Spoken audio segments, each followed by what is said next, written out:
Olá, bem-vindos a mais um Energy Bite. Hoje vou ter aqui uma pessoa que não diz muito, não sei o que ele está aqui a fazer, apesar de nós termos uma história já de muitos anos de proximidade. Tem um pai famoso e é por aí que ele vale, e muitos membros da sua família, pessoas incríveis desportistas. Este decidiu ser um brinca na água, né? Há os brinca na areia, mas há o brinca na água. Tiago Venâncio, muito obrigado por teres cá vindo. Obrigado pelo convite. Sempre um gosto, é sempre bom ter aqui aquela malta com que a gente conviveu e deu umas gargalhadas. Olha, atenção, isto não é um programa com bolinha, em primeiro lugar.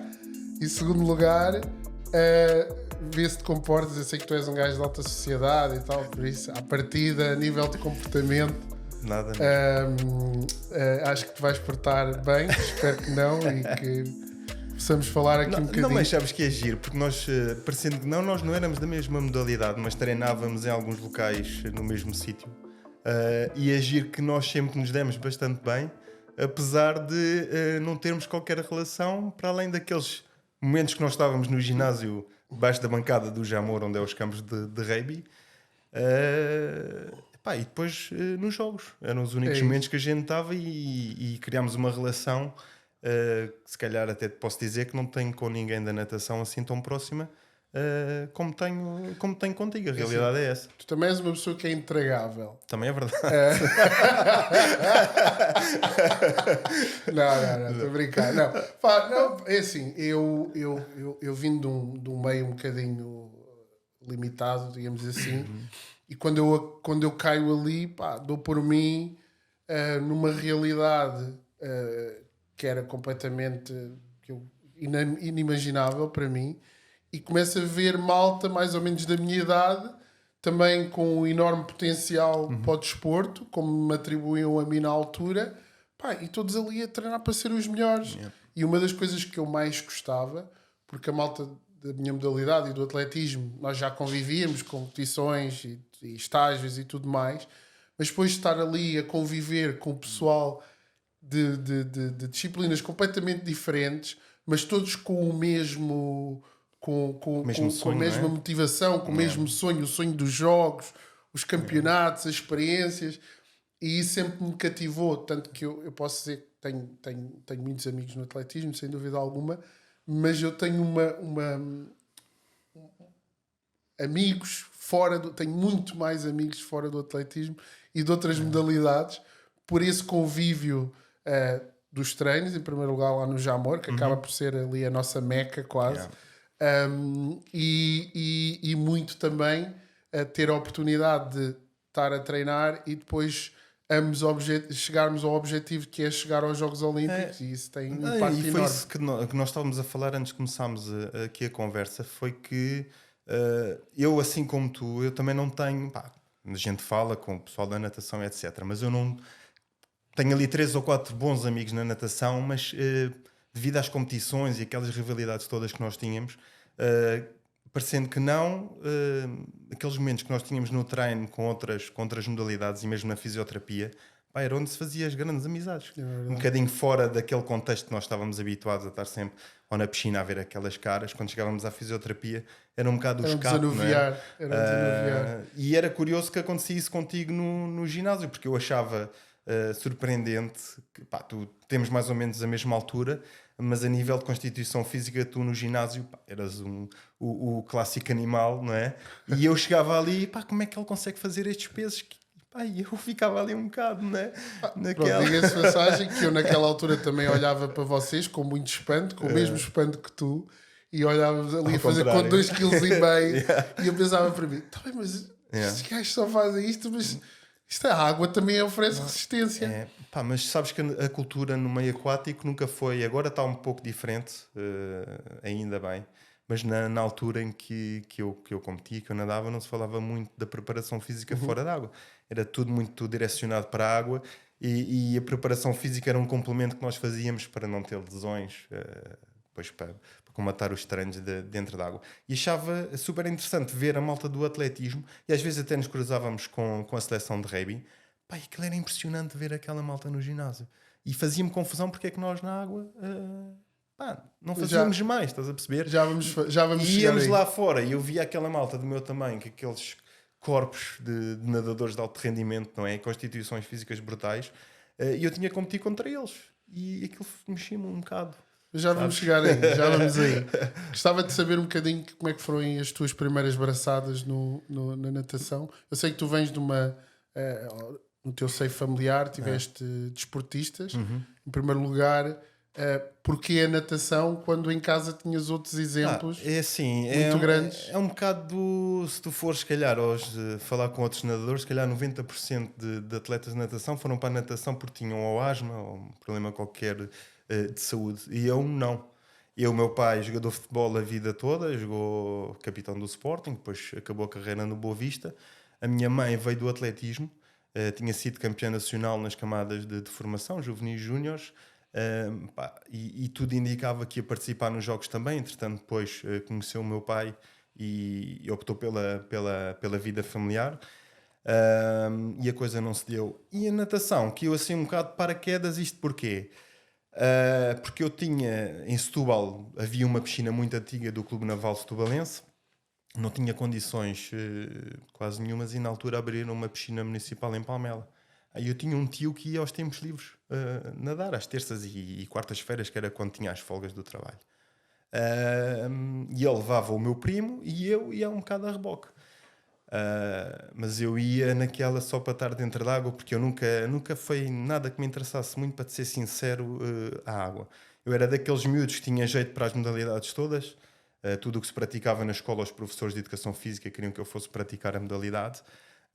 E aquilo que eu queria mesmo era seguir as pesadas do meu pai, jogar futebol e etc. E o meu pai nunca deixou, com um bocado de receio que lhe acontecesse o mesmo a nós que lhe aconteceu a ele. O meu pai foi operado 6 ou 7 vezes aos joelhos, portanto ele não queria que nós passássemos por isso, eu e o meu irmão. E a coisa deu-se de forma natural. Eu estava numa dessas aulas de tempos livres com o meu tio.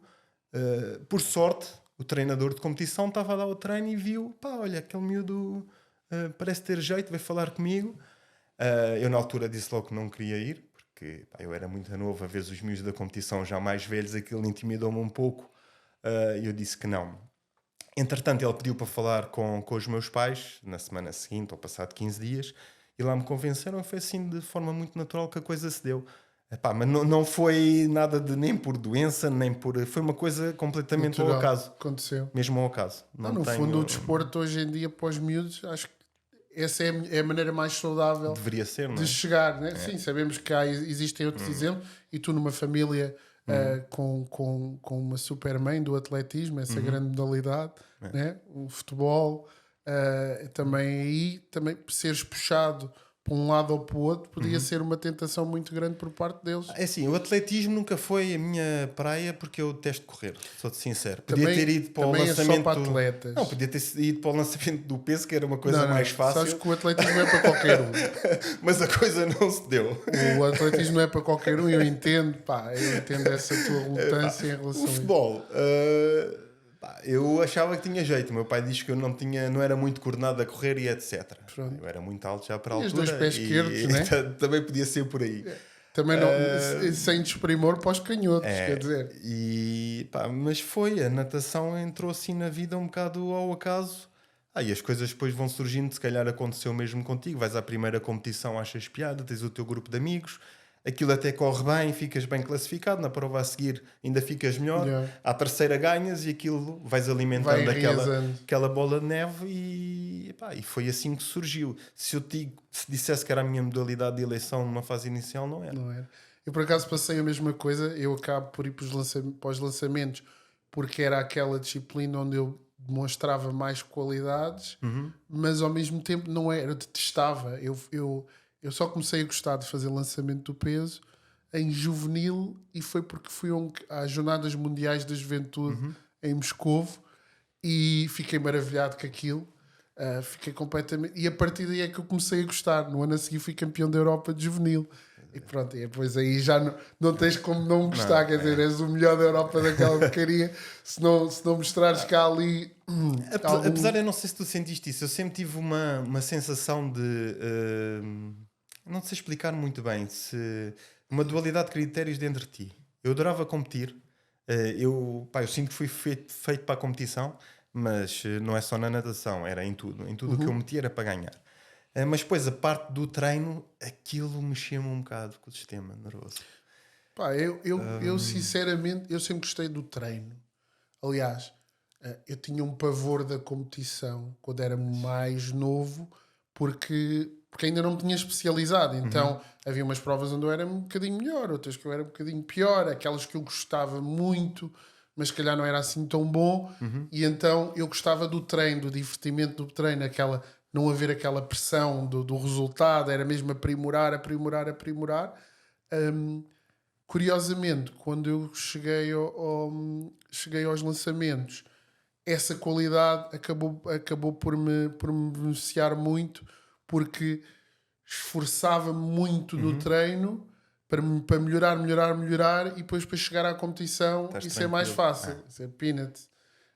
Eu lembro naquele ano em que fui campeão da Europa, o primeiro lançamento que fiz na qualificação era suficiente para ganhar a competição. Ou seja, acabei por dar 1 metro aos outros, mas sempre atribuí isso ao trabalho, sempre atribuí isso. E eu era muito sério a competir, a treinar. Não era muito galhofa, palhaçada, mas com foco, a tentar fazer bem as coisas.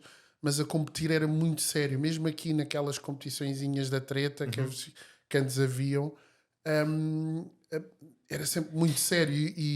E voltando agora um bocadinho à conversa que tu tinhas em relação à rivalidade com outros, tinha alguns colegas da minha idade que me achavam arrogantes, ou que me achavam, porque eles iam para as provas para a palhaçada, divertirem-se, gargalhadas, e eu punha-me à parte e estava focado, e qual fosse o tipo de competição, era uma oportunidade para melhorar, para fazer melhor. E depois lá à frente isso. Sabes que eu também tive muitos anos com esse rótulo de arrogante. E era completamente o contrário. Eu era e sou. Eu não sou uma pessoa assim muito aberta numa fase inicial, sou bastante tímido. Então as pessoas confundiam um bocado isso com a arrogância. E depois, como estás muitos anos no topo, a ganhar, aquilo. Olha, este é arrogante e tal. Quando Cria-se não ali era. um gap. Quando até era bastante timidez, estás a perceber? E quem não conhecia, depois havia sempre aquele. A malta quando conhece não és nada aquilo que dizem, não sei o quê. Não sei se aconteceu isso contigo alguma vez. Não, a nível competitivo, eu tenho um grande amigo meu que foi lançador e é de Palmela, por acaso, agora vive em Setúbal, e que nós só não somos os maiores inimigos hoje, ou durante a minha carreira, porque o pai dele não deixava. O pai dele é o grande Jorge Grave pai e Jorge Grave filho. São duas pessoas que eu tenho uma estima enorme, e nós éramos dentro da pista, não aguentávamos um com o outro. Antes de começar a competição, era picardia constante, era intimidação constante, e depois quando acabava a prova, ficávamos sempre assim com aquela coisa, mas depois havia ali uma coisa que nos unia, que era o pai dele, que depois, bora lá, vamos lá ver uma cerveja, não sei o quê, vamos falar disto e daquilo. Depois o gajo acabou por nos dar ali muito conhecimento noutras áreas também, né? Então ali eu não sei se tu sentiste isso ou não, mas eu senti que se calhar só comecei a conhecer os atletas que competiam contra nós depois de terminarmos a carreira. Não sei se sentiste isso ou não. Verdadeiramente a pessoa por trás do atleta.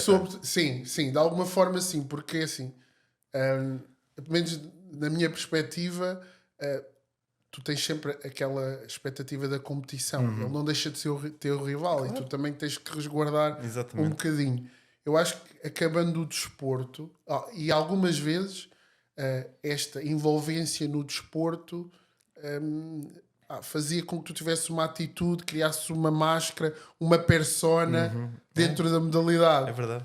E quando nós saímos desse mundo é que tu começas realmente a perceber a essência das pessoas. Tenho, por exemplo, esse amigo que eu referi ainda há pouco. Nós hoje, e já vivemos juntos no CAR, fizemos viagens por quase todo o mundo, juntos a competir, e éramos amigos e tínhamos aquela ligação forte. E hoje em dia, já como adultos, já os dois retirados, não sei se ele ainda continua a fazer alguma coisa ou não, de lançamentos, temos uma proximidade ainda maior, Pois. porque era mesmo... Era sincera a nossa amizade e foi desprovida de outro tipo de questões e temos uma grande amizade com isso. Também acontece o oposto. Pessoas que dentro daquela ideia do desporto Éramos uns super gajos chegados. porreiros e éramos super chegados. Também E aconteceu. hoje não sinto qualquer tipo de ligação com as pessoas verdade. porque depois de terminarem o desporto A pessoa também anda um bocado verdadeiramente perdida, não é? revelaram-se. Quando tu estás tantos anos habituado a ser, ou dizem que tens que ser assim, que quando sais um bocado, quando sai o desporto, não é? E entra realmente e te começas a conhecer, porque assim, a gente, eu pelo menos no meu caso, desde os 15 anos ou 14, que estava com aquele objetivo de ir aos jogos. Era piscina, casa, escola, piscina. Ou seja, tu, na fase da adolescência que devias experienciar outras coisas, não experiencias. Claro. Estás constantemente a Focado no treinar treino. para um objetivo. E que a gente parece que não se conhece depois quando acaba a competição. Fica ali um vazio e que depois, como tu disseste ainda agora e muito bem, aqueles atletas que tu achavas que eram realmente teus amigos até se afastam bastante e dizes, pá, não fazia ideia que este indivíduo era assim. Até o considerava bastante amigo e afinal não é aquela pessoa que eu achava que era. Perde-se o elo de ligação e eu acho que isso acontece um bocadinho quando o foco, quando nós estamos nas nossas carreiras desportivas, é muito importante. O foco no desporto e na performance, e nós somos animais de performance, é muito importante, mas depois tem que haver outras coisas. E eu sinto que algumas das pessoas estão tão emaranhadas naquele mundo que depois, quando saem dele, Não conseguem sair. estão perdidas, não sabem o que hão de fazer mais. Por exemplo, eu terminei a minha carreira como atleta. Nos últimos anos, ou nos últimos 2 anos, acabei por ter uma experiência como treinador que acabou por não ter ou teve bons resultados. Acho que tive ali um miúdo que demonstrou um grande potencial e depois acabou por ir para os Estados Unidos. Talvez não sou arrogante ao ponto de dizer que foi pela minha influência, mas acho que lhe ensinei ali bastantes coisas e ele acabou por beneficiar delas. Mas o facto da malta de hoje ser muito diferente de nós, porque depois tu acabas por utilizar muito daquilo aquilo que foi a tua experiência e comparas os outros contigo. E então foi difícil. Mas quando abandonei por completo, não senti a necessidade de ficar lá preso novamente, de insistir numa coisa. Tive uma experiência, foi agradável, houve outras que não foram tão agradáveis, mas depois também tentei explorar e pensar um bocadinho em abrir as asas e sair da zona de conforto, ir à procura de outras coisas. E eu sempre fui uma pessoa de lidar com pessoas e depois tirei um ano para tentar assentar e perceber quem eu era e o que é que eu gostava de fazer. Percebi que era uma pessoa de pessoas. Andei muito tempo a fazer muito networking, a fortalecer contactos, a fazer novos contactos, a entrar noutras áreas, e isso acabou por ser uma mais-valia e um benefício para os projetos que vieram a seguir.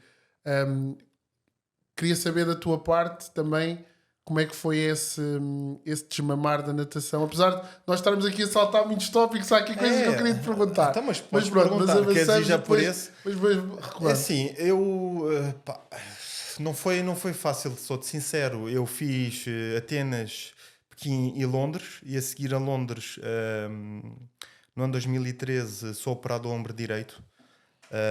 Era um ombro que já estava a dar-me bastantes problemas há muito tempo, mas o meu ano de 2012, quando fui treinar para o Dubai, foi um ano mesmo massacrante. Cargas de treino eram brutais, mas teve que ser porque eu queria aquele objetivo de chegar aos terceiros jogos, e a posição como eu estava no início do ano não era a melhor, e então tive que optar por sair de Espanha. Isso depois já falamos mais à frente, com certeza. E vou para o Dubai, em que fui completamente massacrado a nível físico para atingir o objetivo a que me tinha proposto. Depois de 2013 sou operado, fica ali um vazio. Há aqueles 6, 9 meses que não fazes nada, e agora o que é que eu vou fazer da vida? Tinha abdicado dos estudos uns anos antes para me focar só nos treinos e pensei, por que não avançarmos agora pela via académica? Entrei na licenciatura de Desporto, fiz a licenciatura, fui o melhor aluno do meu curso. Isto um bocado, a parte competitiva que nós trazemos, apliquei-a ao mundo académico. Acabei a licenciatura, entrei no mestrado na FMH em Gestão do Desporto. E ao mesmo tempo depois fui entrando também na parte de treinador de natação, diretor técnico de piscinas, andei um bocadinho aí pelas autarquias, e pronto, e depois saí há 2 anos, por uma opção pessoal e familiar. Quando começas a ter filhos, preferes estar mais tempo em casa com os teus filhos do que sair de casa às 8 da manhã e chegares às 10 da noite. Pelo menos eu não me via a fazer isso com os miúdos tão pequenos e quis estar presente. E pronto, depois fui para o mercado imobiliário, as coisas correram bastante bem, é por aí que eu tenho estado. Entrei agora no início deste ano letivo no doutoramento também, que era uma coisa que eu queria avançar pela parte académica com o doutoramento. Pronto, e tenho estado a tentar perceber aquilo que andei anos e anos a fazer dentro da água, agora mais transferir para a vida académica. Para a vida académica. E tem sido super interessante agora perceber as horas que nós passávamos a massacrar o corpo, que efeitos é que tinham, e tenho achado muito, muito interessante, e é uma área que em alguma altura da vida ficou para trás e que eu senti necessidade que a tinha que completar. Já voltamos aí, gostava de que voltássemos um bocadinho atrás.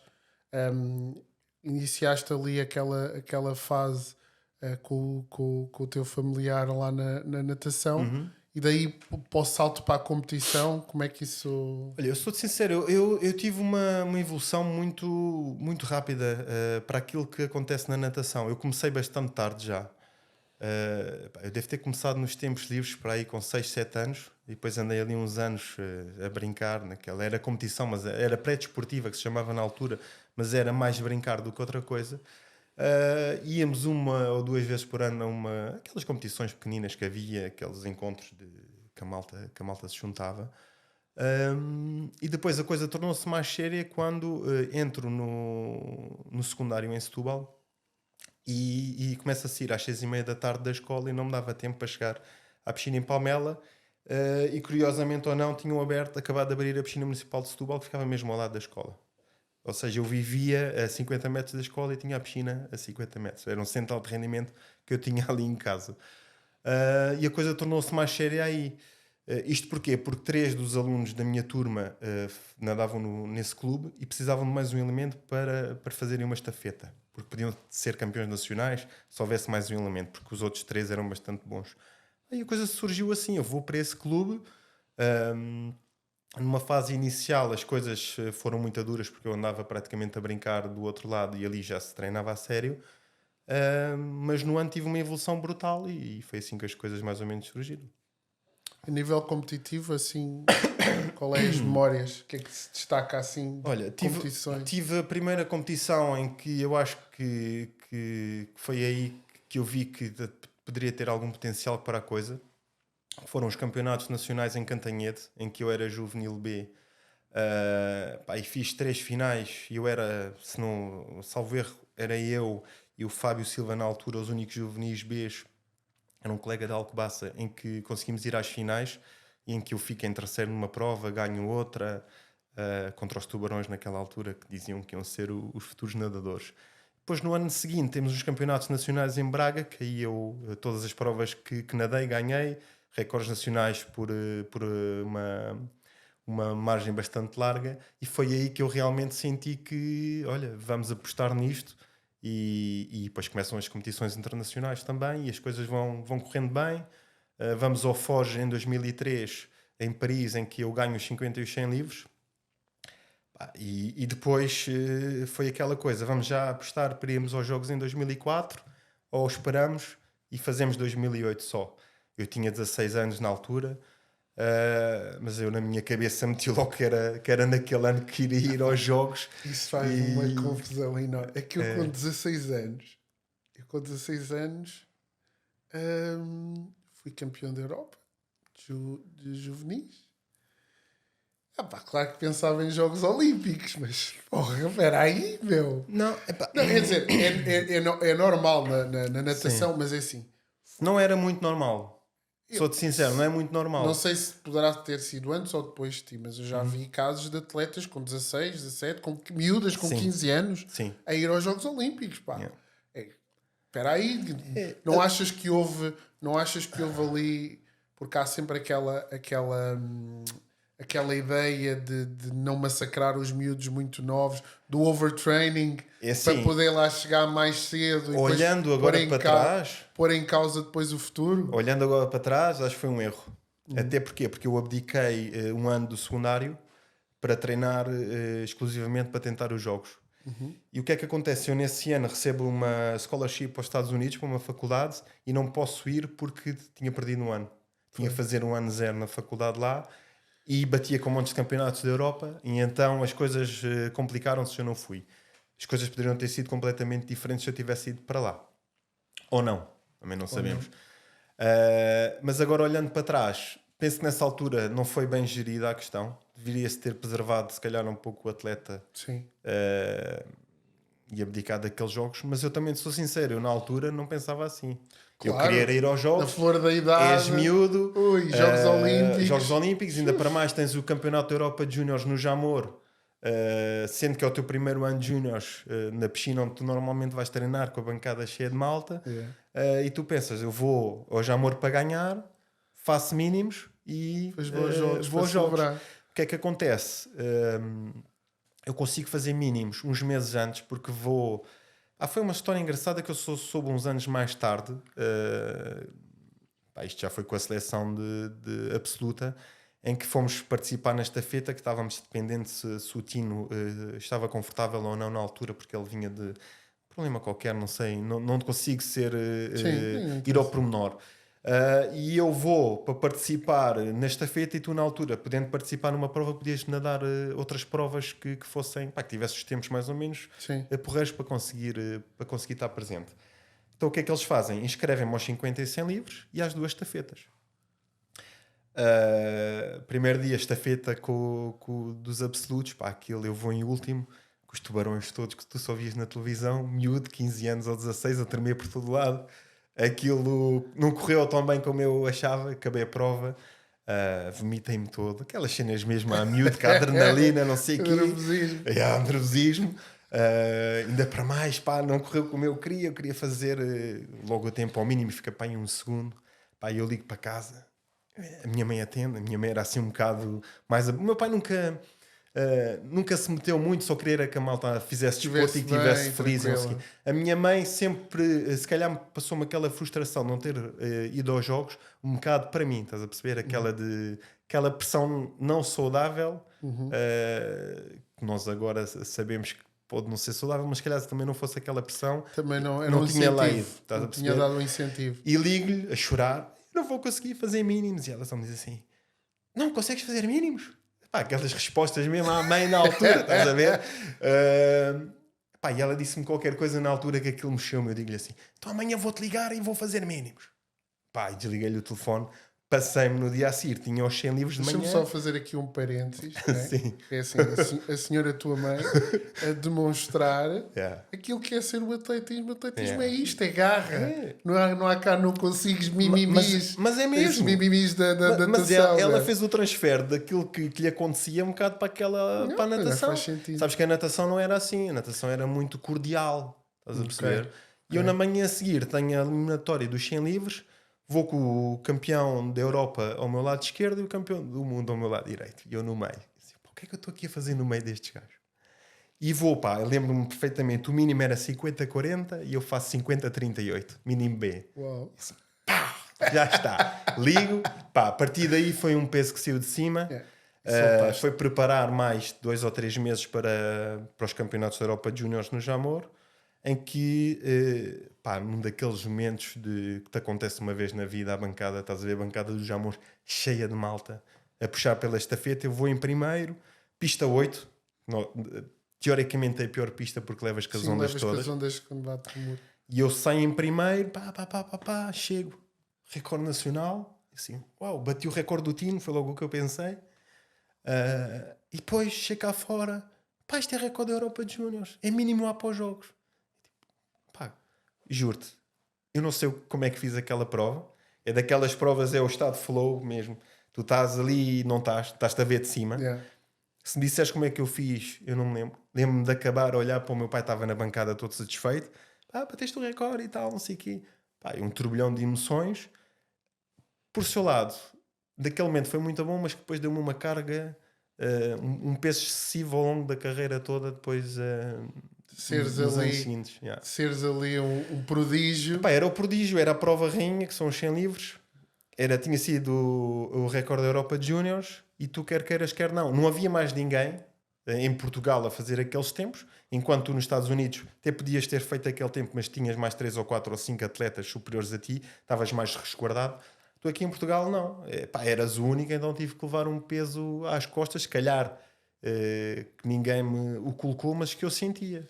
Sim, é natural, é o peso da responsabilidade, Yeah. né? Expectativas criam-se, quer tu queiras, quer não, Sim. tanto na tua cabeça como se calhar do ambiente à tua volta. Yeah. E isso aí não é fácil E de depois lidar. vamos para Atenas, vou na última série era a série do Popov, era a série mais forte, foi onde eu calhei. Eu ia na pista ou na 8 ou na 1, também ia numa das pontas.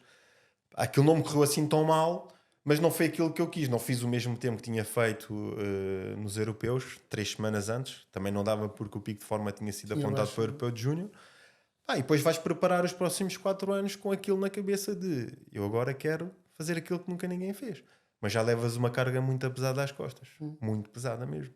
E sentiste que acabaste por não me responder, ou indiciaste, mas não disseste diretamente. Achas que então que houve mesmo um apostar muito grande, um overtraining naquela idade? Houve. Olhando agora para trás, vendo os treinos que eu fazia na altura, as cargas que eu levava, sim, houve. Posso dizer que sim. Agora, se a culpa também foi um bocado minha por querer mais, também pode ter sido. Mas eu acho que o papel dos treinadores e quem está à tua volta deveria ser mediar um bocadinho mais e dizer, calmem-se aí, vamos poupar este atleta para os próximos jogos.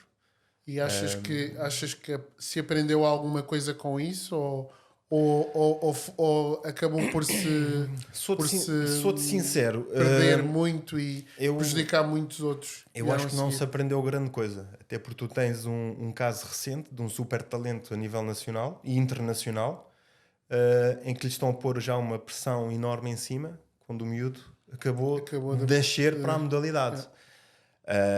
Super talento, temos que dar tempo para que as coisas, para que o trabalho seja desenvolvido, mas já estão a pôr uma pressão exterior desnecessária, a meu ver.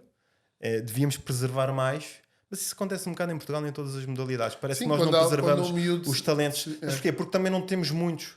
Se estivesse nos Estados Unidos, a cada 15 dias está a aparecer um Michael Phelps. Não está a aparecer, mas aparece um puto novo. Um talento. Pode ter potencial. Há muitos talentos que aparecem. Tu em Portugal não, aparece-te um a cada 20 anos. Então o que é que a gente faz? Vamos nos agarrar a este para estarmos aqui mais ou menos salvaguardados. Claro. E depois toda uma máquina que está em redor se agarra àquele indivíduo quando não, que não devíamos preservá-lo. Exato. Dar-lhe o alimento para ele crescer, não é? Agora, em Portugal estamos sedentes de resultados, como é óbvio, se não há, ainda para mais numa modalidade como a que eu pratiquei, em que vais tendo um ou outro atleta referência durante estes anos. Tiveste um Diogo Carvalho, um Alexis Santos, assim de cabeça são os nomes mais sonantes que me saem, que foram medalhados, e depois tens ali um vazio. E agora quem é que nós temos? Fica ali um vazio no ar. Portanto, aparece-te um super talento. Vamos já agarrar, já temos mais 10 anos. Vamos lá ver. Não é? Enquanto devíamos estar a trabalhar as camadas que vêm atrás, confortavelmente também, mas este devia ter atletas mais à frente que o deixassem um bocado na sombra, não estando na sombra, mas sem aquela pressão, não é? E no meu tempo foi isso que aconteceu. Veio uma geração fortíssima, que era a geração do José Couto, Nuno Laurentino, Simão Morgado, Pedro Silva, tinham tido resultados internacionais brutais, em que aquela geração está a terminar e vem uma geração de ouro que foi a minha, que era eu, Diana Gomes, Pedro Oliveira, Diogo Carvalho, Carlos Almeida, tudo malta medalhada em campeonatos da Europa de Júniors. E o que é que a gente agora vai fazer com estes miúdos? Vamos aproveitar esta geração Ou seja, deviam ter aguentado um bocadinho mais, se calhar, aquela geração mais antiga, mantê-los lá, de competições internacionais e mesmo nacionais, e deixar estes miúdos Virem crescerem, atrás, não crescerem é? com mais. E não terem esta pressão toda. Agora imagina-te, tu tens 16 anos, bates o recorde nacional dos 100 livros, do Nuno Laurentino, que era só a maior Que era a referência, maior referência, sim. nacional e internacional lá fora. O Tino, a nível dos portugueses, era o Tino e o Couto. O Couto ainda tinha mais estatuto, mas o Tino era super conhecido. E vem um miúdo com 16 anos, bate o recorde. Pá, a pressão que não foi, não é? Inconscientemente, tu levas essa pressão. Depois eu era... Pá, depois tu és assim, a malta da competição é um bocado obstinada, não é? Tu queres sempre mais. Depois as coisas não resultam. As coisas não começas a ter lesões, começas a não conseguir fazer os resultados, começas a entrar numa bolha ou numa bola que não é positiva. Nunca mais acaba. Como é que tu fazes? Como é que chegaste, ou como é que escolheste o teu estilo? Eu sei que nadas livre, mas tinhas resultados em vários Sim, é assim, estilos. eu Bons resultados. em juvenil ainda nadava estilos, apesar do meu estilo de costas ser muito mau. Só que depois, nas etapas de formação, tu és muito bom, dá para ir nadando nos outros estilos e as coisas ainda vão correndo bem. Quando dá a especialização, tu tens que te especializar naquilo que és realmente bom. Eu sempre tive muita apetência para o crawl e mariposa. Nunca apostei tanto na mariposa. Fazíamos um ou outro tiro nos treinos de vez em quando, depois ia às provas e as coisas até corriam bem. Só apostei em 2012 um bocado mais na mariposa, em que até tive resultados bastante interessantes.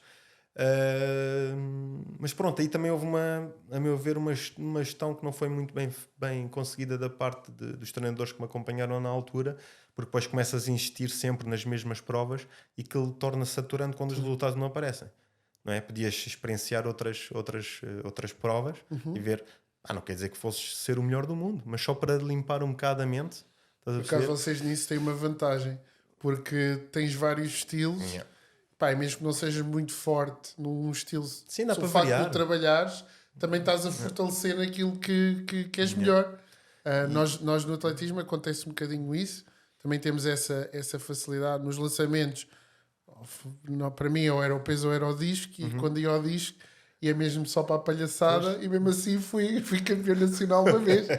Campeão nacional uma vez, e os outros lançadores de disco detestavam, que treinavam aquilo a semana inteira. Depois ia lá um gajo que na quinta-feira se lembrou de Fazer pegar dois no disco só para habituar o dedo, que aquilo esfolava um bocadinho o dedo, só para o dedo não ficar tão sensível, e depois ir lá massacrá-los um bocadinho. É assim. Então. Mas voltando à conversa, foi um bocado assim. E pronto, e também foi um bocadinho por isso que eu optei por ir para fora. Não sei se me ias perguntar isso mais à frente agora, ou não. e agora passar por isso. Pronto, eu depois tenho ali uma etapa em 2005, tenho os Estiveste em Espanha. Estive em Espanha quase 4 anos, de 2005, minto, de 2009. Isto já foi a seguir aos Jogos de Pequim. De 2009 a 2011 vou para a Espanha, pá, porque precisava de mudar de ares. Eu já não aguentava estar em Portugal, ir a competições sempre com as mesmas pessoas, sempre a ver as mesmas caras, sempre o mesmo ambiente quando entrava no Jamor para treinar, sempre o mesmo ambiente quando entrava na piscina de Palmela para treinar. Depois havia um bocado de fricção a nível nacional, havia um ambiente um bocado estranho entre a federação, os clubes, os atletas, pronto, as coisas não estavam a correr bem. E vamos a uns campeonatos nacionais a Málaga, em que tinham uns flyers na entrada em que diziam de uma universidade qualquer em Madrid, que era estilo uma faculdade americana, que tu não saías lá dentro para nada. Tinhas o dormitório, a piscina, ginásio. Aí eu vi aquilo, achei aquilo bastante interessante. Vou falar com o treinador que lá estava na altura. Os gajos super acessíveis. Convidaram-me logo para ir lá passar 15 dias.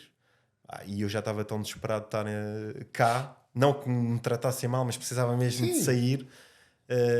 Na semana a seguir peguei no carro, vou para Madrid e pronto, e articulou-se as coisas. Fiquei lá 3 anos. Isso é ótimo. Eu senti um bocadinho esse desgaste já para os últimos anos, depois da minha lesão, que havia muita expectativa à minha frente, à minha volta. Depois houve outro miúdo que apareceu e bateu o meu recorde, e então eu sentia que precisava de me resguardar. Houve ali um período pós-cirúrgico onde, olhando hoje para trás, devia ter aproveitado esse período para relaxar, para sair, para ir embora, para experimentar coisas diferentes, também para me construir de maneira diferente, para me reconstruir de maneira diferente. Mas depois havia uma pressão tão grande, Era isso tinha que voltar, era isso que eu te ia e tinha dizer. que voltar. É que tu não te consegues desligar Pá, mesmo estando lesionado. e eu nunca fui capaz de ultrapassar, pelo menos naquela fase, ou na fase em que devia de acontecer. Depois acabei por ir para os Estados Unidos, pá, e treinar no meio dos melhores do mundo, literalmente, naquelas condições. Pá, se fores realmente bom, pá, vais demonstrar ali, Claro. pá, e eu tive ali momentos mesmo de superação incrível, de fazer coisas que só sonhava serem possíveis. Pá, e o ambiente faz uma diferença enorme. Faz. E eu sou-te sincero, eu quando vou para Madrid, pá, eu já não fazia bons resultados há um tempo. Eu faço pequeno, as coisas correm super, super mal na altura, para os objetivos que eu tinha. Pá, e eu estava completamente... Esgotado. Pá, nem é esgotado, eu nem sei como é que estava, sou-te sincero. E vou para Madrid, começamos a treinar em setembro, temos campeonatos nacionais em dezembro, eu bato os 3 recordes nacionais, 50, 100 e 200. Só por cabeça limpa. Só com a cabeça limpa termos mudado o ambiente. E depois estava inserido num grupo, o treinador era polaco, tinha estado a vida toda a treinar nos Estados Unidos, o gajo tinha sido atleta, finalista olímpico também, e ele criou um grupo de atletas polacos de referência. Tanta referência que houve um deles foi campeão do mundo, ao Che Mariposa na altura, etc. Pá, e aquele ambiente, estás a treinar com malta muito melhor que tu e que ninguém te conhece. Entras numa piscina, ninguém sabe se é o Tiago Venâncio, se é o Marco Fortes, quem é que é, só mais um gajo que vai ali treinar. Não tens pressão nenhuma. Super bem recebido pela parte dos espanhóis. Vais para competições, corre bem ou corre mal, ninguém te conhece. Não altera nada. Pá, limpou-me a cabeça de uma maneira incrível. Tanto que estes 3 anos as coisas correm bem. E eu em 2011, o treinador polaco, teve ali uma decisão que teve que tomar e agarrar só o grupo dos polacos, e eu fiquei ali um bocado à parte porque eu era o único que não era polaco. E eu, o que é que eu penso? Pá, eu preciso de um sítio para treinar. Os 100 livros, os mínimos, são muito fortes para os tempos que eu estou a fazer. Tenho que apostar nos 200. Tenho que procurar um sítio onde me consiga preparar para os 200. E um bocado de paraquedas, eles vão a umas provas ao Luxemburgo, uma coisa qualquer, e eu vejo os resultados e vejo uma equipa do Dubai. Assim, Dubai? Há natação no Dubai? Pensei eu. O que é isto? Mandei um e-mail para os gajos. Responderam-me no dia a seguir a dizer que tinha uma competição na semana seguinte no Dubai, um meeting para promover a modalidade, que me iam comprar uns bilhetes para eu ir, nadar, e depois falávamos lá pessoalmente. Pá, eu achei aquilo tudo super, super estranho. Vão-me pagar bilhetes e tal. Sabes, aquelas cenas que te entram pela cabeça todas, não é? Daquelas Roubarem-te notícias. o rim. Sei lá. A verdade é que... desaparecido. A verdade é que me ligam, olha, dá-me um e-mail, eu recebo os bilhetes. Eu assim, o que é isto? É uma loucura. Mas eu pensei, pá, olha, vou, logo sei. Tuga, espírito Tuga. Vamos, mexer lá as costas. Chego ao aeroporto, ninguém para me receber. Eu assim, onde é que eu me vim meter? Mas pensei, pá, isto não é mal todo. Aqui, estamos no Dubai, vamos ver o que é que isto vai dar. Entretanto, o gajo liga-me, tinha-se atrasado no trânsito, foi-me buscar um ainda carro. E assim, o que é isto, meu? Natação? Pá, é um Range Rover na altura daqueles supercharged, mesmo topo de gama. O que é isto? Fomos para um hotel, não sei o quê. Competição, eu ganho os 50 livros. O gajo diz-me que há um representante lá do Ministério do Desporto que quer falar comigo. E eu, ok. Então os gajos queriam que eu ficasse lá para promover a modalidade, para treinar no grupo que este treinador dava aos treinos, que havia Emirados lá também a treinar, para promover um bocado, para ser uma referência para os miúdos. Estive lá 11 meses, consegui fazer mínimos na altura, mas pronto, foi um massacre a nível de treinos, que era bidiários todos os dias, 9 km de manhã, 9 km à tarde, aquilo era chapa 5, e 9 km na natação é muito quilómetro, com ginásio pelo meio, isto o ano inteiro. Foi duro, muito duro. Fiz mínimos, mas psicologicamente esgotou-me o resto que eu tinha. Não sentiste que isso tinha tido um impacto psicológico muito psicológico grande? brutal. Do género de eu acabar Londres e ter pesadelos com os treinos quando eu já não tinha treinos.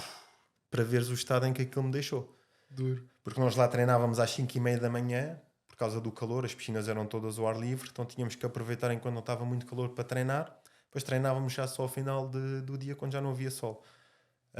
E aquela ânsia de ter que acordar às 5 ou às 4 e tal para ir treinar, aquilo E não poderes falhar. Yeah. Né? E aquilo mexeu-me ali ainda uns meses a nível psicológico muito grave. Duríssimo. Duríssimo. A nível de evolução técnica, onde é que sentiste, pronto, vieste aqui, a tua base de comparação terá sempre cá, que foi onde tiveste mais tempo, mas dos nossos métodos, do método polaco, que apesar de ser em Espanha, Aquilo era um método polaco, americano, ele era americano puro. O método americano.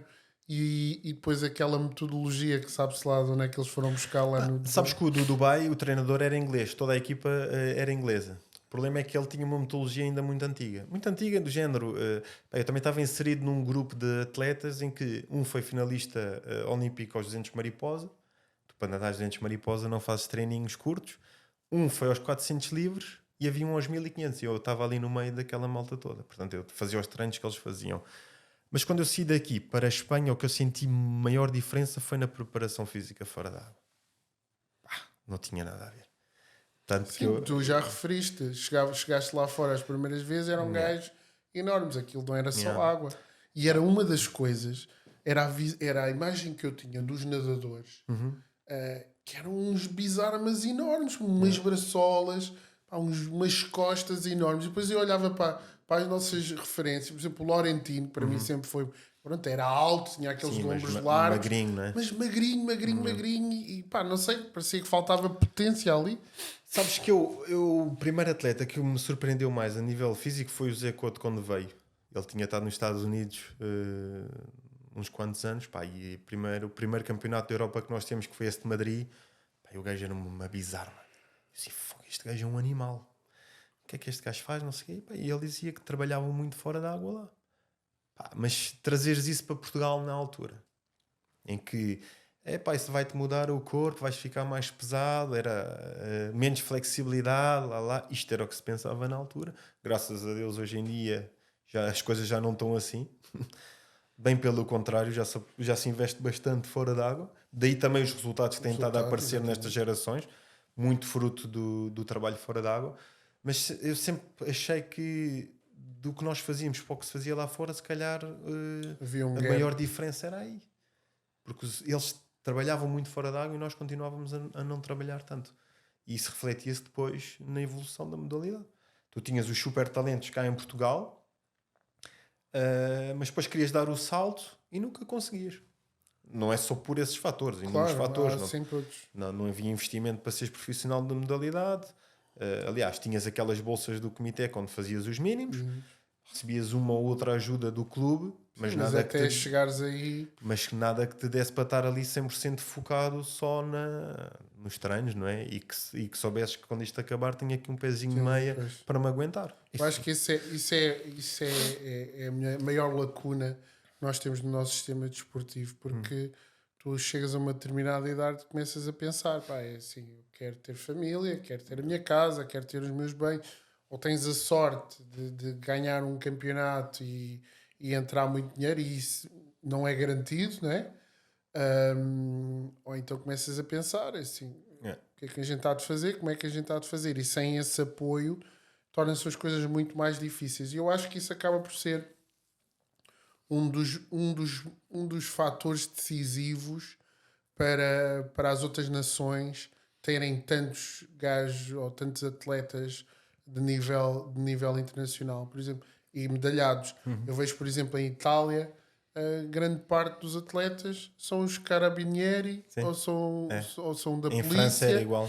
Ou são da polícia, ou são do exército. Em Espanha também haviam alguns que também, grande parte, também faziam parte do exército. Ou seja, no Brasil também, quase todos são do exército. Ou seja, de alguma forma, quando tu entras para o alto rendimento, asseguram-te ali, pelo menos ali uma reforma que seja para tu poderes olhar para o futuro com um bocadinho mais de esperança. E pronto, e acabamos por ter que fazer muitas vezes essa escolha. Eu sou um felizardo, eu tive a oportunidade de dizer que fui profissional, e fui mesmo. Eu durante mais de uma década trabalhei muito a sério para chegar aos Jogos Olímpicos, para chegar para ter um nível internacional. Yeah.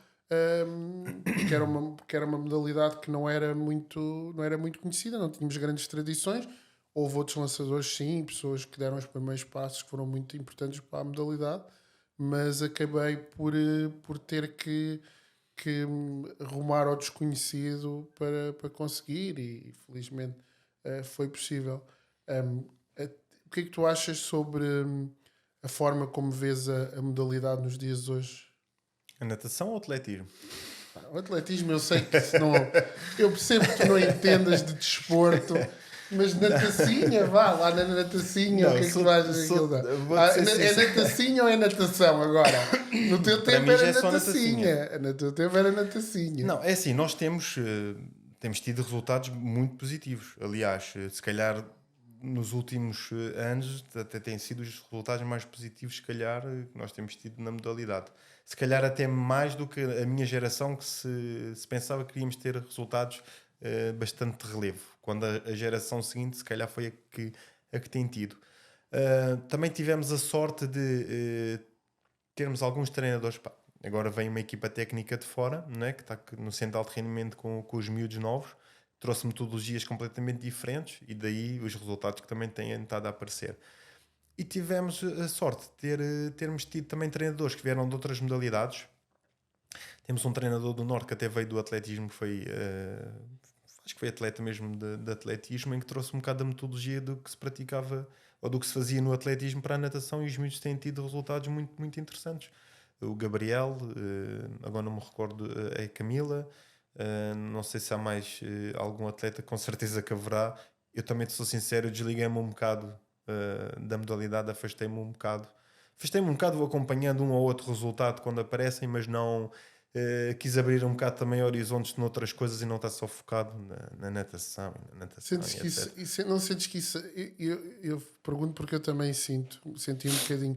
Quando começam a entrar outras coisas nas nossas vidas, mesmo que sejam relacionadas com o desporto, não sentes que, que é inevitável deixar para trás? Não sentes que é preciso haver um esforço para continuares a estar ligado à modalidade? Eu falo por mim, porque ultimamente tem sido extremamente difícil, porque primeiro tenho tido contacto com outras modalidades, continuo a ter contacto com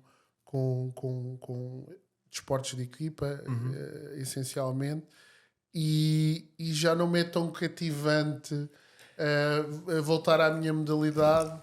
Não sinto aquela nostalgia, e tenho muita gente a perguntar: epá, mas não tens saudades de treinar e de lançar? E quando lançavas muito longe, eu, dizia, eu penso nisso muitas vezes, mas o facto de pensar nisso é o que me demove logo por completo de lá ter que ir. Porque eu durante muito tempo, tu tinhas pesadelos com os treinos. É, Eu tinha pesadelos de lá ir, pois. de só lá ir. E não é que tivesse lá alguma coisa.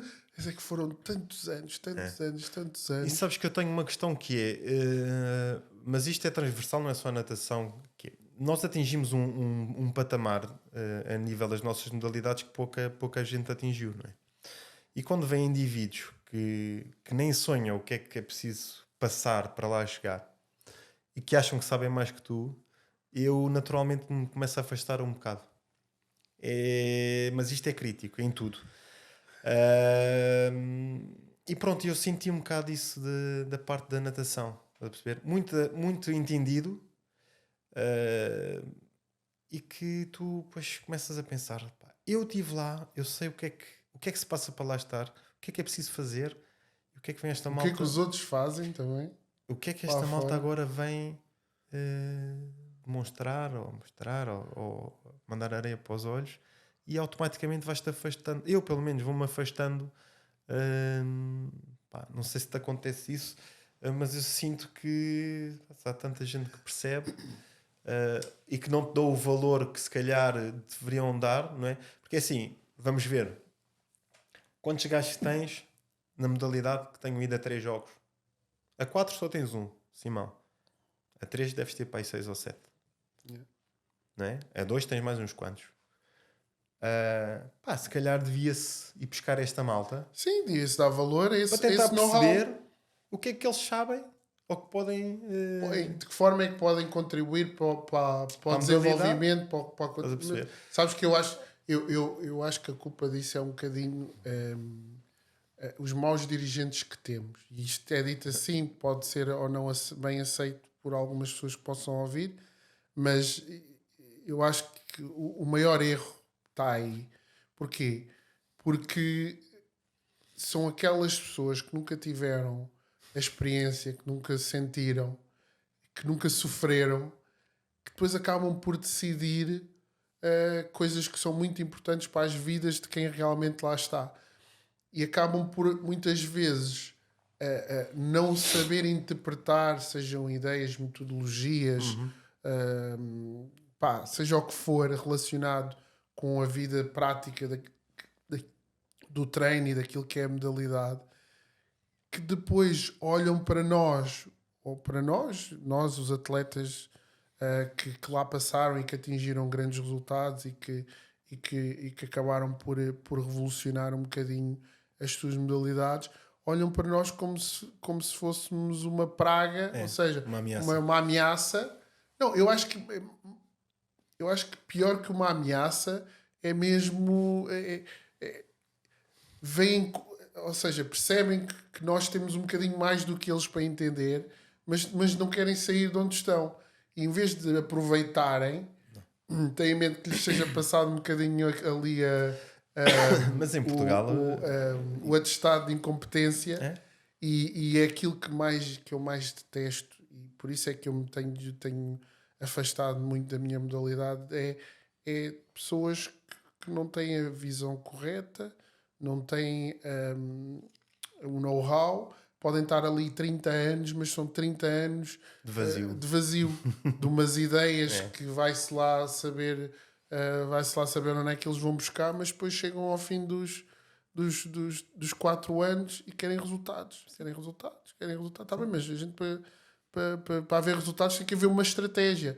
Mais do que isso, para haver continuidade e para haver evolução, isto não se pode começar sempre do zero. Tem que haver sempre mais e mais e mais.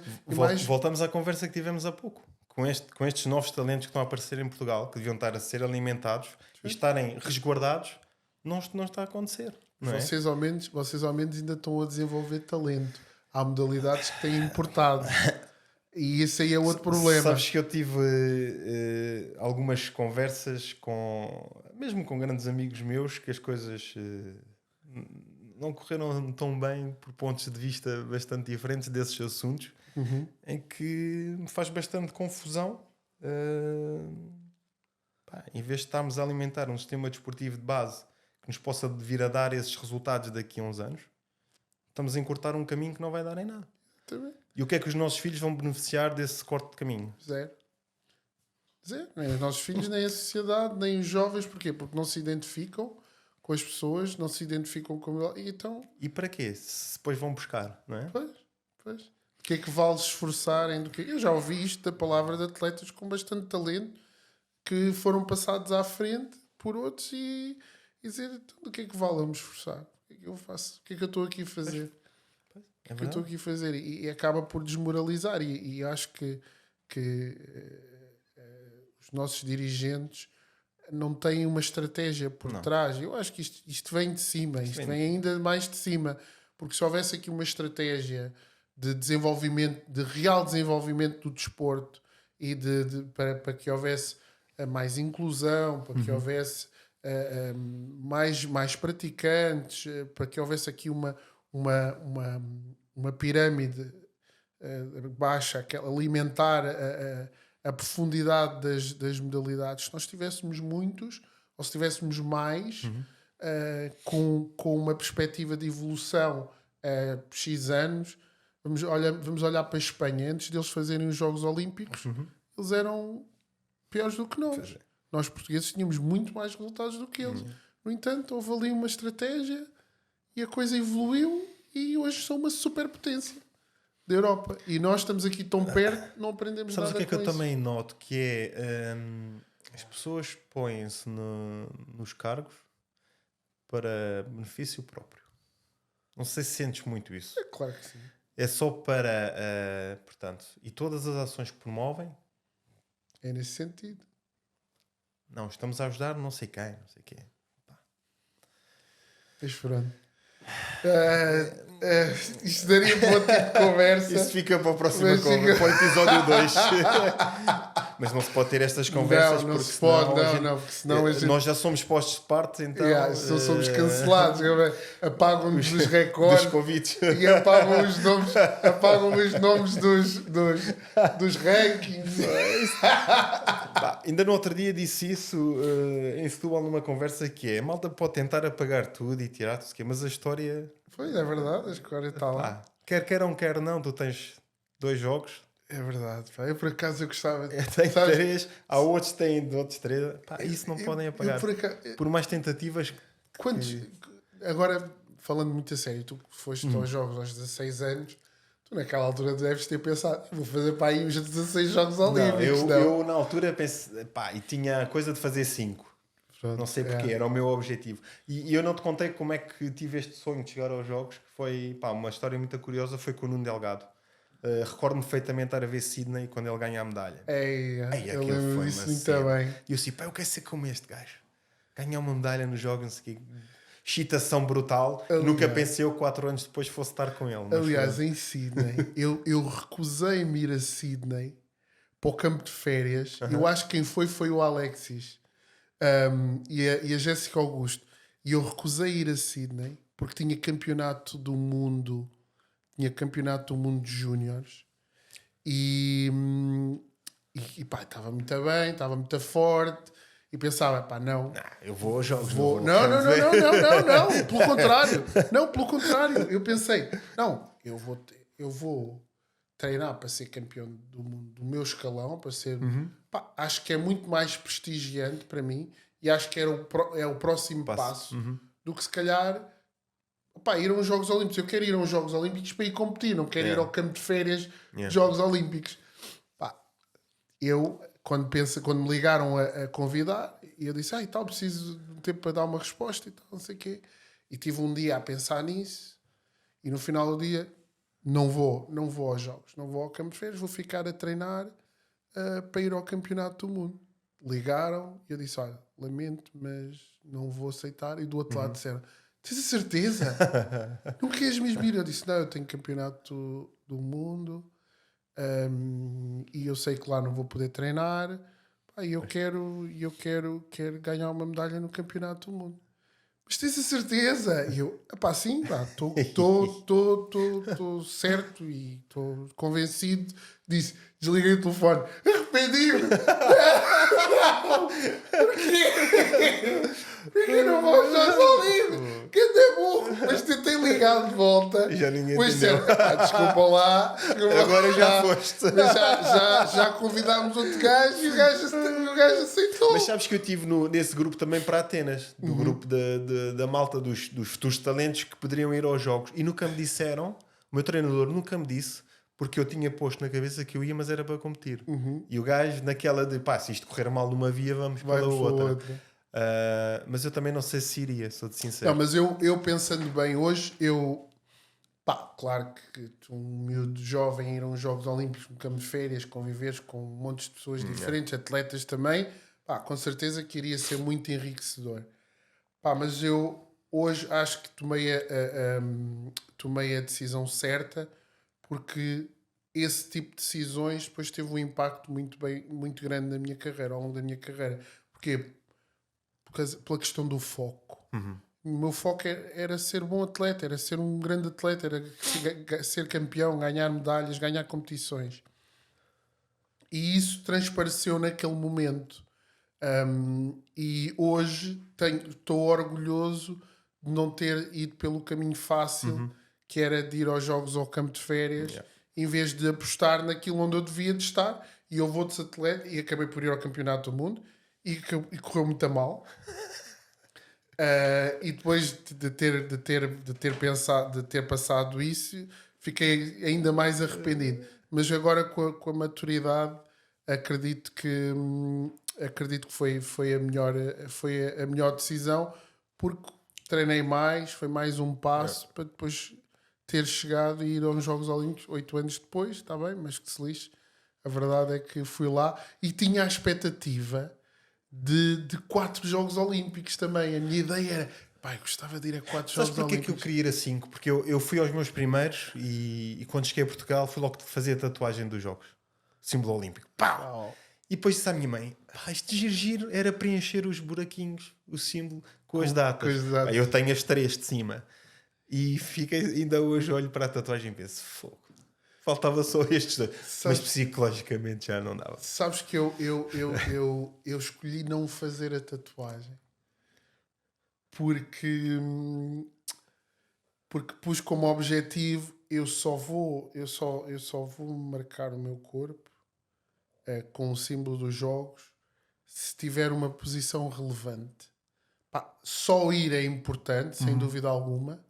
Pá, mas para ser digno de marcar a ferro quente tem que ser. Mas eu fui daquelas coisas de puto que sempre disse: se for aos jogos, a primeira coisa. Não, mas eu também tinha. E vai ser no braço, sabes porquê? Porque quando ganhar, para festejar, que a malta na natação tinha a mania. Pá, eu lembro-me assim aos primeiros campeonatos, quando tinha tatuagem. Pá! Maior. Assim, agora olhando para trás, é aquelas coisas de puto mesmo. Mas eu tinha muito essa expectativa e pensava muito também que ia fazer a tatuagem, não sei o quê. Mas depois disse: não. Se eu for finalista, ou se eu estiver ali bem perto, aí sim, aí vou. Porquê? Porque vou-me marcar numa coisa marcante. Ir aos jogos é marcante, sem dúvida alguma, mas é diferente tu. E tu quais foram os jogos que curtiste mais? Dos que foste? Opa, eu fui a 2 Jogos Olímpicos, mas foram completamente distintos. Fui a Pequim e em Pequim a experiência foi muito curta, né? Por causa lá da questão da caminha e de vir para casa mais cedo. Eu nem lembrava disso. Por isso, pronto, não, a experiência foi muito boa. Foram 8 dias que eu lá estive e foi sem dúvida alguma uma experiência espetacular. Pensei em desertar várias vezes, inclusive eu já tinha falado, sério, quando me disseram que eu ia embora no dia a seguir, eu pensei eu disse, pá, vou fazer a minha mala, vou pedir asilo, a sério, eu tinha já tudo pensado, pedir asilo. Eu lembro que isso na altura foi uma bomba, mas não... Nunca contei isto a ninguém, mas eu tinha tudo pensado em desertar e ir pedir asilo lá a outra seleção, a dizer que estava a ser perseguido e não sei o quê, que me estavam a querer expulsar do jogo. Houve um monte de episódios, depois não sei, isto acontecem um monte de coisas que não saem para fora, nem têm que saber. Mas que foram jogos com muita fricção. Muito. Porquê? Porque se criou uma expectativa que era completamente descabida. Eu não sei se tu te recordas, mas lá a ideia que a direção do Comitê Olímpico tinha era que fôssemos ganhar 8 medalhas. Pois. E mesmo entre a malta, mesmo entre os atletas, quando começámos a ouvir isso, olhavam uns para os outros. Quem são os 8? Quem são? Quem é que foi campeão do mundo aqui? Temos a Naide, temos o Nelson. Quem é que pode mais? A Telma no judo. Os gajos da canoagem. Era a Vanessa também? A Vanessa, talvez. Depois havia outro do triatlo também. Fica aqui a faltar uns quantos. Pensar em 5 medalhas, quem sabe? Mas isto tinha que correr muito bem, tinha que ser uns Jogos Olímpicos incríveis. Eu noto-me, é assim, a natação, por acaso, nós sempre tivemos um bocado resguardados a nível desses atritos todos, sabes? Há modalidades que também impactam mais, por isso é que depois também tens outros benefícios. Mas recordo-me, agora olhando para trás, que foram jogos que houve muita fricção mesmo entre atletas. Houve. Aqueles olhares assim que não são muito positivos, coisas banais, mas olhando agora para trás. Mas isso foi o ambiente que foi gerado à volta. Percebes? Uma expectativa completamente desmesurada e que não fazia muito sentido. Até podia ser. Mas tu, ao colocares, ao tornares isso público, percebes? Metes uma pressão enorme e todos os atletas começam a pensar: espera aí, eu sou um medalhável. Eu recordo que nós tivemos aquela conferência de imprensa que tens sempre antes dos campeonatos. Pá, e recordo que as perguntas tinham sido muito agressivas no sentido de... Então, quantas medalhas? Não, mas Nós, what? Medalhas? Isso começou aqui. Medalhas como? Isso começou aqui. Isso começou pelo Dorminhoco, que lá foi, que era o chefe de missão, que foi para lá um mês antes e começou os jogos e ainda não se aguentava com o jet lag. Quanto mais a malta que foi para lá competir. Pá, nós São essas pequenas coisas que o pessoal... É aquilo que tu dizes. Há coisas que aconteceram lá dentro, que a gente sabe que foram lá dentro. E pronto, e lá dentro ficarão. E Londres? Londres Foi brutal. Eu acho que foi dos três o que curti mais. Eu gostei muito de Londres porque estive lá do início ao fim. A nível competitivo fui 16º. Tinha uma lesão nas costas, tinha uma lesão na coluna. E essa época tive para ser operado antes dos jogos à coluna. E acabei por não estar ao meu melhor. Apesar de em 2011 ter sido quinto no campeonato do mundo, estava com uma fezada enorme, tinha havido ali um clique. Estava cheio de moral, nem falava com os colegas. Não, é assim, eu também vou aprendendo, percebes? Quando um gajo apanha os gajos arrogantes, os gajos da Lux e da Caras, da natação, tenho uma imagem tua, e nunca te contei isto. Nós estamos em Londres e eu saio do nosso edifício, não é? E tu estás lá mais à frente com o teu equipamento todo, o patrocínio, a agitar os ténis e tal. E eu vou para te falar e tu olhas assim. E eu... é sério? Mas quem é aquele gajo? Não, isso não era eu. Juro-te. Não era eu. E assim, aí ó Marco, está cheio de moral. Mentira. Pá, eu juro-te, fiquei matado com não isto. era eu. Que? Juro, estavas... Pá, patrocínio da Adidas ou qualquer coisa. Só se fosse treinar, podia pá, estar com os ou podes fones. nem ter visto ou qualquer coisa. Ou estava com os mas fones. aquilo mexeu-me de tal maneira que eu fiquei assim. Não, nem pensar. Ai, pá. Fogo. Juro. Vedetismo. E depois fui ao refeitório e estava o Nuno Delgado. Pá, estávamos a comer, não sei o quê, e o Nuno, medalhado olímpico, 5 estrelas. E eu assim...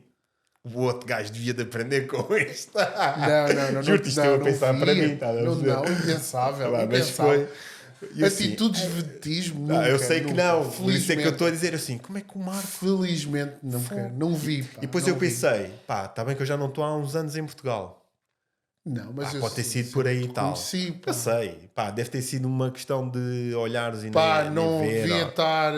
Para estar tudo equipada porque ia treinar, não, de certeza. Iam treinar. E então... Ias tu, iam mais... ias tu, não sei se era o vosso fisioterapeuta do atletismo na altura. Sim, é possível. E mais um ou outro, ia assim um grupinho pequeno. Sabes quando tu... Quando chega à altura... Quando passa o treino e tal, está tudo tranquilo. Mas quando entra o treino... Isso era uma cena que eu reparava muito na malta do atletismo. Ficam muito fechados. Nós antes do treino, antes do coisa, nunca percebi se era muito por vocês treinarem.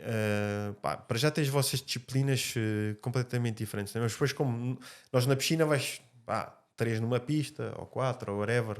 Não, vocês é tudo separado. É. E isso fazia-me um bocado de confusão do género. Esta malta não se dá, ou dá-se. Mas depois percebi que vocês... treino, esquece. Depois vocês até se davam, só quando havia aqueles momentos ali mais fechados que vocês... e é o que tem que ser. É para treinar, é para treinar, não é? Exatamente, é um bocadinho não é isso. para estar a brincar. Mas, mas foi daquelas memórias que me ficou... Nem me digas isso. Vedetismos, não. Marco. Nunca na vida. Nunca na vida. Não me lembro nunca de ter tido uma atitude não, isso é assim... verdade. mais de vedetismo, nunca me achei uma vedeta. Não, e até digo mais, da malta do atletismo, se calhar eras dos poucos que vinha falar com as outras modalidades de livre e boa vontade. O meu foco, eu pensava muito assim: eu estou com os gajos do atletismo o ano inteiro, eu quero é conhecer os outros gajos, percebes? Eu quero é conviver com gajos que um bocadinho aquela onda do treino debaixo da bancada no Jamor. Não, é verdade. Percebes? Era esse convívio. É o escape. Percebes? É tu, durante alguns momentos, falares sobre uma coisa diferente. Porque nós, depois no atletismo, é os tempos, é as cargas, é as séries, é o treino deste, é o treino daquilo. E depois vão para os estágios sempre com os mesmos. E depois as conversas eram as mesmas. Quarto, era das coisas que eu mais detestava. era, mesmo nos momentos de lazer, acabou o treino, meu. Eu também era assim. Esquece lá isso. Epá, amanhã a gente volta. Aí o Mas há treino malta correu que mal. não, há malta que não se desliga. Aí, Ficavam a pensar. fiz isto. Aí eu hoje fiz isto e aquilo e o outro. E no dia a seguir, correu muito mal. Aí vou desistir. Tinham coisas assim. E eu, detestava isso. Na hora do treino, a hora do treino é a hora do treino. Acaba o mundo. O mundo externo. Depois de acabar... o treino é só amanhã. Já treinei, já refleti, já fiz a avaliação daquilo que foi bem e mal feito, já meditei, fechou a loja. Agora é viver, agora é viver um bocadinho. Eu acho que isso faz um bocadinho falta. O pessoal que são grandes atletas e são deuses dentro dos seus recintos, também perceberem que fora deles são seres humanos como outros quaisquer. E não tem que ter esses vedetismos. Não. Isso era mais uma... Por acaso, isso era mais uma... E eu digo que deves-me ter confundido, porque isso é mais uma atitude dos gajos da natação. Aquela arrogância normal, e caraças. Claro que sim. Pior que os gajos da natação são os do pentatlo. Também nadam. Também nada. Pronto, tem a ver com a água. Mas estás a falar disso das vedetas, mas se tu fores ver as grandes vedetas, eu tenho uma situação muito engraçada, porque os meus pais foram a Londres e foram à aldeia olímpica lá dentro passar aquele dia que tu podes levar uma ou duas pessoas ao dia ou meio-dia para estar Nem lá sabia dentro. que esses dias existiam. Só para alguns. Só para as vedetas. Só para o pessoal mais. Não, e foi curioso que eu estava com os meus pais lá a andar pela aldeia olímpica e a minha mãe vê um indivíduo, 2 metros e tal, e diz-me assim, olha o tamanho daquele indivíduo. E era o Pau Gasol. Olha, espanhol. E eu, queres ir tirar uma foto, mãe? E ela, não sei quem é, mas vamos. E eu assim, quando souberes, eu depois contei quem era. Mas tu viste a simpatia que ele teve para 3 desconhecidos neste caso. E eu assim, este gajo ganha milhões, jogador da NBA, está aqui com a seleção dele a curtir com a malta das outras modalidades. Vinha com a malta da sincronizada e não sei o quê, a falarem todos. E chegam ali, 3 indivíduos pedem uma foto e o gajo, super humilde, ouve, e eu assim, isto é um atleta. Eu tenho uma história que já contei mil e uma vezes e que para mim mostra o quão grandes são alguns atletas. São super estrelas. Tenho uma história com o Federer em Pequim. Antes tu foste ao desfile em Pequim? Fui. Lembras? Estávamos dentro daquele pavilhão, tivemos lá horas à espera e depois depois cá em baixo tinhas os barzinhos onde eles davam um lanche. Lembras-te desse lanche? Então esse lanche era uma sanduíche, umas bolachas. Para ti foi curto. E depois tinham uns cookies e tinham um muffin. E o cookie tinha muito bom aspecto. Aquilo era uma coisa incrível. E eu vou lá buscar o meu lanche. Chego lá, começo a ver, escolhi um, outro e pedi o cookie. E um gajo para ao meu lado, assim com o chapéu, e diz: esse cookie parece que é muito bom, mas ninguém está a gostar daquilo. Isso parece que é de chocolate, mas não é. E eu fiquei assim, eu disse: obrigado. Então, olha, dê-me outro. E tal, saquinho na mão, olha assim para o lado para agradecer mais uma vez. E está o gajo assim, com o chapéu assim, a olhar assim para mim, assim a rir-se. E eu olha, depois vi o equipamento da Suíça. E eu, tu és o... Ai, como é que ele se chama? Esqueci. Federer. Tu és o Federer. O Nadal. Tu és o Federer. E ele, sim, então, e tu és de onde? Portugal? Então, tudo bem, não sei o quê. Tu fazes o quê? Mas tu não notas isso? Que os gajos lá, não sei se é por estarem constantemente também num patamar que são super deuses, e ali eles próprios se sentem comuns. São mais um que estão ali. Não, e uma coisa que ele me diz que eu nunca me esqueço, que é, se tu estás aqui nos Jogos Olímpicos como eu, tu és um grande atleta como eu sou. E aquilo ficou-me para o resto da vida. Tu não sentiste isso em Londres? Eu senti isso muito em Londres, quando andavas pela cidade. Completamente. Se fosses com a acreditação à amostra, eras o maior. A malta vinha falar contigo. Então o que é que fazes natação? E em que lugar eu fiquei? Fiquei quase em último. Não interessa, mano. Estás nos jogos. E tu? Uau, what the fuck? O que é que se passa aqui? Fotos para aqui, fotos para ali. É um reconhecimento. Também tem a ver com a cultura desportiva de cada país. Mas é um reconhecimento de algumas pessoas que muitas vezes pronto, que infelizmente nós não temos no nosso país. Mas pronto, olha, é o que é. Tiago, muito obrigado por este bocadinho. Cá te espero para o episódio 2. Olha, podíamos Horas ficar e horas aqui nisto. agora, depois da meia-noite, aqui mudavam aqui a luz e falávamos sobre mil e uma coisas dos Jogos Olímpicos. Tivemos e não uma hora só. e tal. Olha, muito obrigado Obrigado, por este bocadinho. Foi um gosto enorme e pá, ver se apareces para a gente. E estes momentos são bons porque nos fazem reviver coisas que a gente às vezes tem um bocado adormecidas. É verdade. Pá, e dá para perceber também que atletas de outras modalidades temos muita coisa em comum. É verdade, é verdade. Mais do que aquilo, mais do que talvez pudéssemos esperar, não é? De pessoas mais próximas de nós, muitas vezes. E pá, foi um gosto e obrigado pelo convite. E quando obrigado. quiserem. Muito obrigado mais uma vez. Obrigado. Olha, então ficamos por aqui por mais um podcast. Gostava de agradecer mais uma vez a todas as pessoas aqui intervenientes. Um obrigado muito grande aqui ao Tiago Venâncio e espero por vocês mais uma vez numa próxima oportunidade aqui no Energy Bite, onde contamos as histórias que contam. Obrigado.